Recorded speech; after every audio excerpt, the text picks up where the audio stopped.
Ladies and gentlemen, Violent Games here. Today we're going to be discussing things that are on my mind as far as Overwatch. I like to take some time now and again just to talk about what I think's going on in the game and just talk about the things that just on my thoughts when it comes to this game. I like this game a lot, and I find it very interesting how things evolve over time. But one of the evolutions has kind of been a bittersweet thing for me, because we recently got on Almari's buff, right, where her rate of fire is much higher, and she has, well, not much higher, it's higher enough to notice for sure, and her sleep dart's better. It has less recovery frames for when someone gets hit, you know, yada yada yada. But I do feel that it kind of makes another healer in the game completely useless, and if you've read the title, then you'll know that that character is Mercy. I actually think, guys, after the rounds I've had today, I did a bunch of rounds because I wanted to fact check myself on this. I wanted to make sure that this opinion comes from somewhere where I feel like I have some merit, at least. I think Ana Amari flat out is better than Mercy at this point. As a single target healer, Ana Amari is the best. In fact, she's twice as good. And let's talk about why that is. Ana Amari has a higher heals per second than Mercy. Her biotic rifle heals at effectively 104 heals per second, regardless of where someone is on the map because of hit scan. And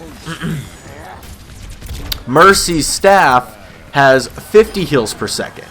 Now, you don't have to aim Mercy's staff, but I don't think it's so difficult to land the sniper rifle shots, especially due to the fact that there is a little assist when you aim down sights with it. So the heals per second on Ana Amari is much higher, and that's not the only reason I feel Ana Amari kind of wins in this scenario. Her kit is much better and much more versatile. When you look at Mercy's kit, what do you have? You have the dash, which is your evasive, but it's also situational, because if your teammates aren't around or whatever, or if they're grouped up, that dash means absolutely nothing. If Pharah's not in the air, you can't dash in the air. You can't dash away for your own safety.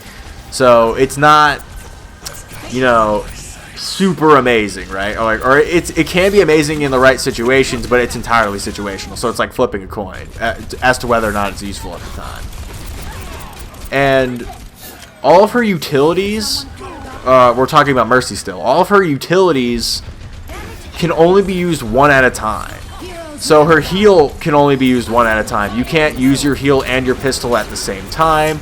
You can't use your pistol and your heal at the same time. You can't damage boost and heal at the same time. And I feel like because of this, you can only actively do one thing at a time with Mercy. She's just extremely dull to play in comparison, and she's a lot less effective now. Because let's think of the crazy shit you can do with Ana Amari real quick. Let's imagine like a fake scenario. You go in, your tank takes a lot of damage. You can just start spamming from the hip. His health bar goes right back up. And if they're really low, you can throw a biotic grenade, which is not only going to heal him, but anyone behind him as well, and you, depending on if you're close enough. And once you start spamming from the hip, he receives increased healing for a duration of time. His health is going to immediately shoot up. Like when Ana Amari heals you in this game, it is the most unexpected thing to the enemy possible, because they're just sitting there and all of a sudden dart, their health's right back up. Whereas Mercy, it's kind of a prolonged thing, so if the enemy team is focused firing on that target, they're going to die 9 times out of 10, whereas with Ana, there's a much higher chance of saving them if you land your shots. And, you know, with Mercy, she really doesn't have a lot of ways of defending herself compared to Ana, because again, the biotic grenade that Ana has can also be used offensively to prevent the enemy from healing, and she has a sleep dart that if she hits her backline harasser with, she can literally just leave them there for a couple seconds, leave, get health or whatever, go back, finish them off, or just fall back into the team and proceed to heal them there. Ana Amari is effective at all ranges as well, and I mean Mercy kind of is too, but not at extreme distances, right?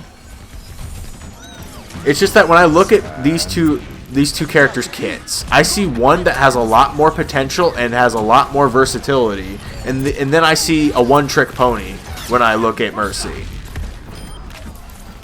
It just makes me sad to no end. Now, the only redeeming factor that Mercy has is her ultimate. Her ultimate can absolutely change games. And guys, don't take this as I'm not saying that Mercy isn't viable. I'm sure in the right hands, every character in the game is viable. Now, some characters are probably going to be worse than others for the majority of the masses, but I don't know. And the other concern I have when it comes to my own judgment on this, and I want you guys to comment, do you think I'm just a really good Ana Amari player? That is totally possible. I could just be a very good sniper. I know I'm tiered very high on the Master Overwatch's tier list when it comes to Ana Amari and competitive. But I don't know, guys. I'm just kind of down on it because I love Mercy. I've played her since the beta. She was one of my main healers. Like I loved her way more than Lucio, and now I feel like I can't use her. Like I feel like it's just not optimal to use her. And even though I want to use her, I was actually wanting to do a guide on her as well because I think people underestimate how good Mercy can be and all the fun tricks you should be utilizing when you're Mercy. But guys, I feel like the pick rate's going down for a reason. That's all I'm gonna say. Anyways, let me know what you think in the comments. Do you think Mercy is still viable, or do you think that she might need a buff of some sort to, you know, keep her up to stuff with Ana Amari? So, next thing I wanted to talk about was two things. A subscriber named Dark Angel asked if I could cover my thoughts on Sombra, as well as some of my general thoughts on the new map Eichenwalde. I can't pronounce that. I'm looking at the word right in front of me. I'm just like, Eichenwalde. Yeah, no, it's not happening. I'm probably not ever going to pronounce that correctly until someone says it 50 times.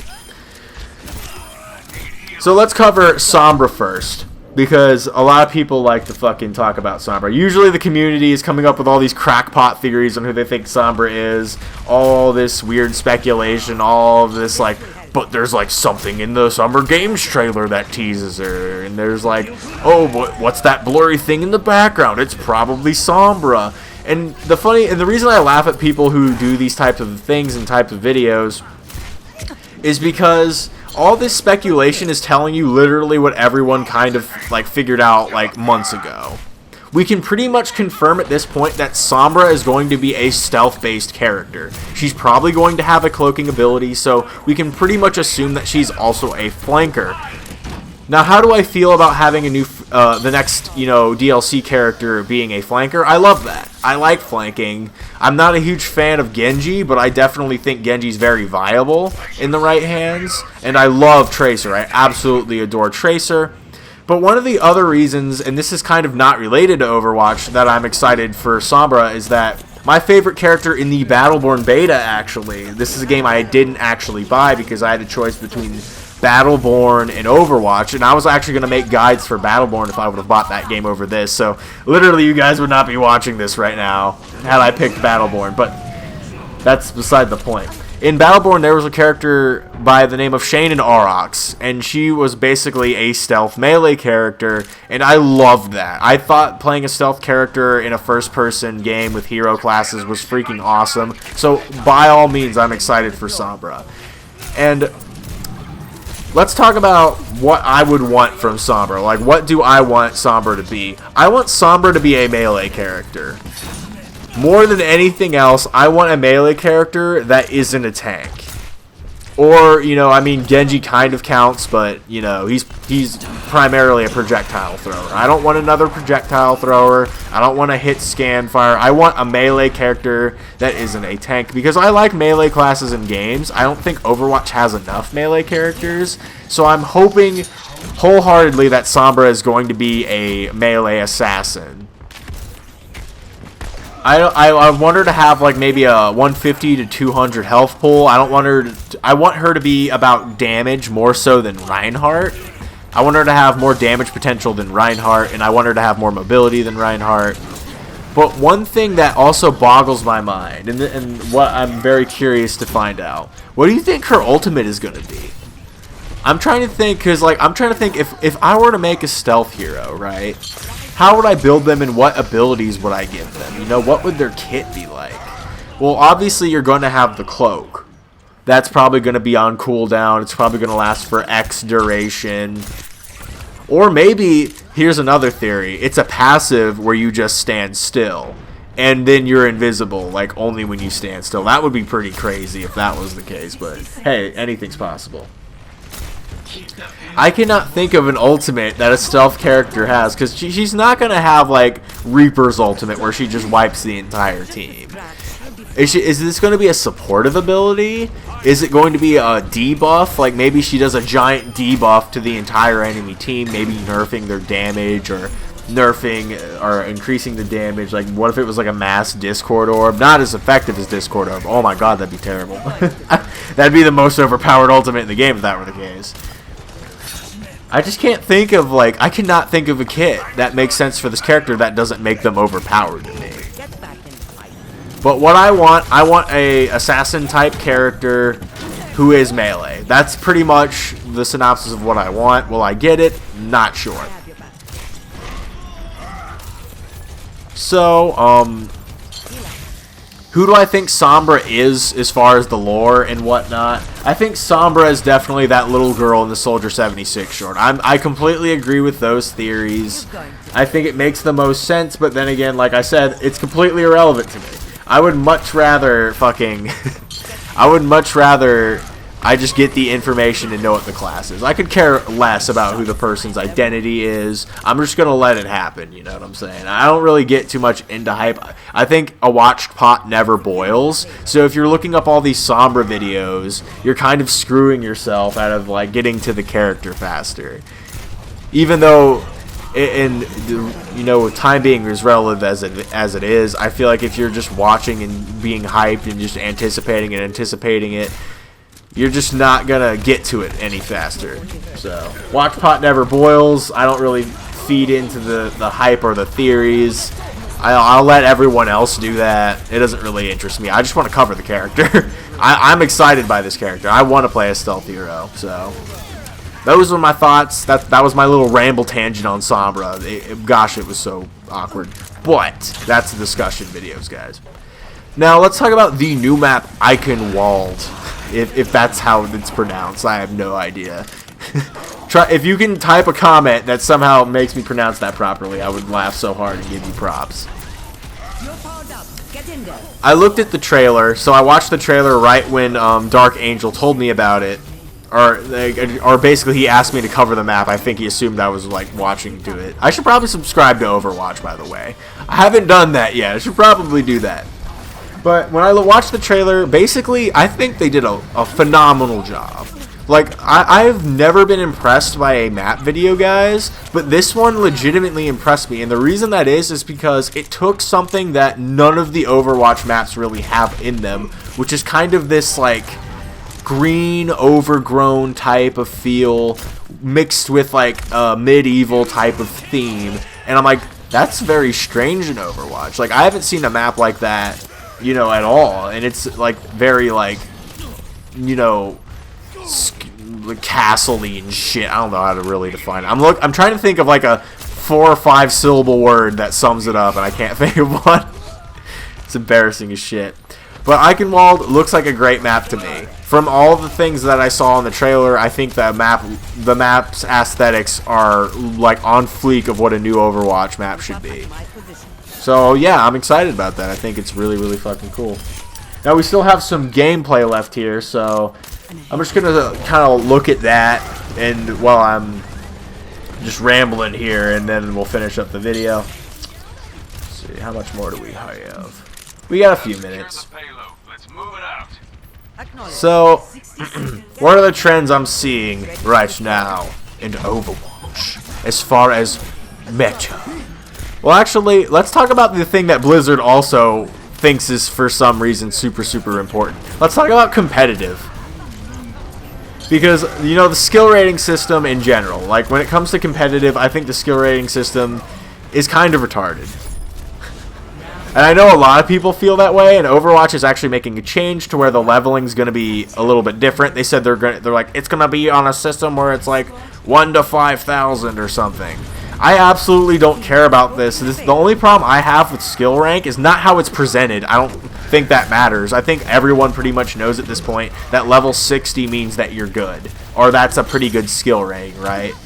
But the problem with skill rating is that it's not player skill based at all. In fact, it's not skill rating, period. Because I could be the best fucking Ana Amari player in the world, but I'm still ranked like 50 something on the skill rating because I play solo queue games. So like, skill rating doesn't actually like represent your skill, it represents wins, which can be two different things when you're playing a game like Overwatch. You could be like skill rank 70, but that could be because your team carried your ass to 70. You could be rank 40, but that could be because you're the best player in the world, but you just played with a bunch of bad teams that caused you to lose. So skill rating, the fact that they're calling this ranking system skill rating at all is a little fucking silly in my opinion, because it's not skill rating, it's rank. They should call it rank because that's what it is. It's your rank. It's like, oh, I'm rank blah blah blah because I play with this team. Or even call it a team rank. I don't know what the fuck. Skill rating? That's just so inaccurate. That's not at all what it is. Hell, maybe they could implement skill rating by using that system on, you know, the leaderboards or something. But that's not what they're using. They're using win and loss data. Wins and losses don't translate to player skill, Blizzard. I feel like you're sending the wrong message to players with high skill ratings. They're like, oh, I must be really skilled at the game. Then they get fucking flattened by a player who's better than them at level 50. And I can tell you guys, I've played with level 60 players who have been absolute fucking garbage. So when I see skill rating, it doesn't show me that, oh yeah, we got a level 60, we're gonna win this. This is gonna be so fucking awesome. It's not really what happens. It usually goes either way regardless of that. I think skill rating should be something you could look at as a reference to be like, oh, this is how talented this player is. But that's not what it is, so what purpose does it serve? Other than to be rank. Like, that's all I see. I'm like, oh, you've won this many matches. Cool. It doesn't tell me that you're a good player, it tells me that you've had good teams. Overwatch isn't a player-by-player based thing. And those are my thoughts. I mean, I don't really have anything else to say about it. Anyways, guys, let me know what you thought in the comments. If you want to hear another discussion video, let me know what topics you want me to cover. I hope you enjoyed. Peace out. Bye-bye.